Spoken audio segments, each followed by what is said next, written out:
back and forth on how I was going to do this project, and I went from video to presentation to video, and I realized, let me just do it the best way that I know how. Let's do a YouTuber video essay. I'm going to cover things about what are sitcoms, how they developed, and the writing that it is for. By the way, guys, if you guys aren't in my college writing class, you can click off the video. Actually, don't. Stay here. Learn something about sitcoms. Starting off is, what even are sitcoms?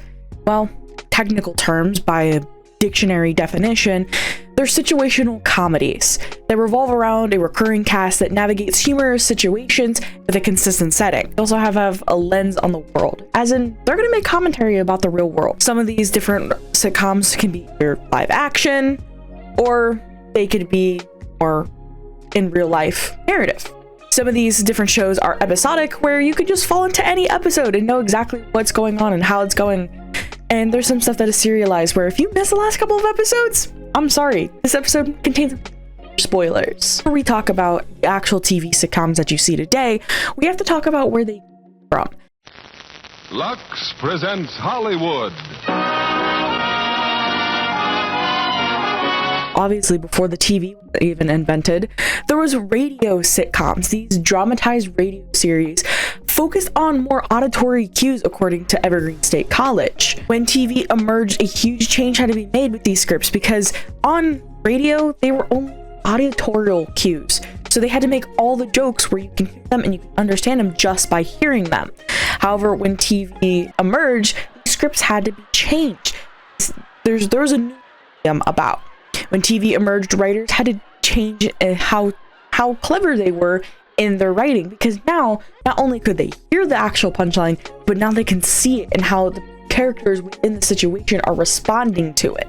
Writers had to rethink dialogue and also visual performance, which means pausing and letting a body or facial reaction happen to give cues to the audience that it was funny. Coming from radio, going on to the actual screen, you have to look at different sitcoms such as The Honeymooners and I Love Lucy, where these were the first series that followed a simple narrative designed for a broader audience, which means anybody could sit down and enjoy these shows. Now, according to PBS, these pieces of comedy with sitcoms that was written had to be physical comedy and visual gags to be able to engage in the audience further. Jokes had to be seen and not told or over-explained. They wanted to be able to develop naturally on screen for the audience to be engaged with them. Some of these elements of visual gags included props, costumes, and of course, facial expressions. That's why the actors are on screen. The script writing had to go a little bit more, so that way the actors knew how the characters were feeling. How did they feel in the situation? Did they respond to it? Did they get the joke themselves? Are they the butt of the joke?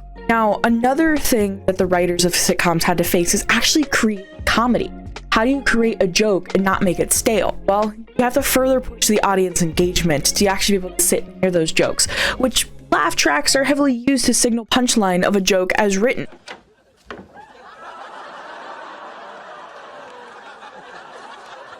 Writers relied on this technique to enhance punchlines and reinforce to give hints to the audience when to laugh. These small beats in the script allowed for delivery of humor as well as create a communal viewing experience, which means that if I didn't quite get a joke but there's a laugh track, that means it's funny. So if the person did get the joke and they're already laughing, I know that it's funny, so I can laugh, being like, okay, it's gotta be funny. There's a laugh track, right? Sitcom writers also had to push the audience to engage through reoccurring character tropes and situational humor. This is where the reoccurring things, where if you're watching especially the more episodic shows, that way you're in on the joke. There's something for you to come back to every single time.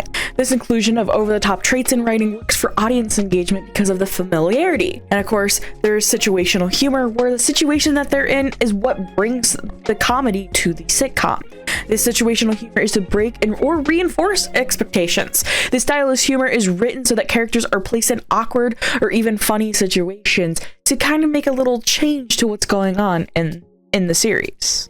Shows like Blackish and The Office that use their comedy as a lens into the world. The Office make more jokes about awkward workplace interactions that majority of the audience can relate to. And of course, Blackish uses stereotypical sitcom format to create commentary on things like race, identity, and privilege. To execute this commentary on real life, sitcom writers use different devices such as satire and parody to, of course, hide these meanings. Now, satire is often used to highlight more often and critiques flaws in society, and they make more commentary on flaws within real world things such as institutions, politics, and even behavior of individuals. Now, this is where like that situational and tropes come into, because that's how they poke fun at the real life. Now, where it comes to parody as a comedic device, parody is often used to imitate and exaggerate things that are familiar to the audience, such as genres and cultural trends. This keeps the audience engaged because it plays into the audience expectation when they watch the show. When they see parody, they're like, oh, I know this thing. I know what the joke is. I know it's funny because it's making fun of this thing I already know stuff about. Now, over time, of course, these sitcoms have developed in how they're made. Now, they're not released by just one singular person. Even if you see an executive producer who releases these, there's a room of people who write these. But of course, because of production limitations, there's things that can't be written. To these limitations, they have to keep locations to a minimum, and they also have to keep certain gags to a minimum. However, these sitcoms have come to develop. There's a difference between single cam and multicam different sitcoms. You got your multicam, which you have multiple cameras filming different characters' reactions all at the same time, so that way you can go through stuff a little quicker, so that production is a little bit more cheaper. You get your single cam sitcom, which is more typical, like the narrative that you'll see on the big screen in a movie theater, for an example. How does this change the way that sitcoms are written? Well, of course, these are written to keep the audience engagement up, and also it's easier for them to produce.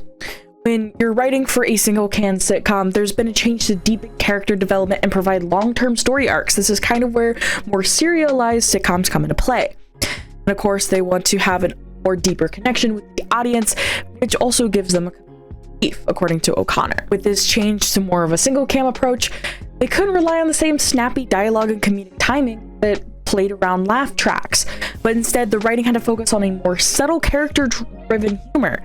These series are now written to be for audiences to not only have funny situations, but have deeper narratives. Even further into production, the writers had more freedom to write what they wanted to write, because with a single camera, cinematographers could go literally anywhere and film anything, light anything. They didn't have to rely on multiple cameras, which take time and money to set up. So that means there was less limitations on location, and also what characters could do with situations, giving writers more freedom to be able to write what they want, which allowed writers to blur the line between comedy and drama, which allowed for deeper stories with more varied forms of comedy that can play off in different ways. So in conclusion, sitcoms have had a huge arc of changing between the media they actually are, and writers have to keep in mind of how can they relate to the audience, how can they actually make this funny.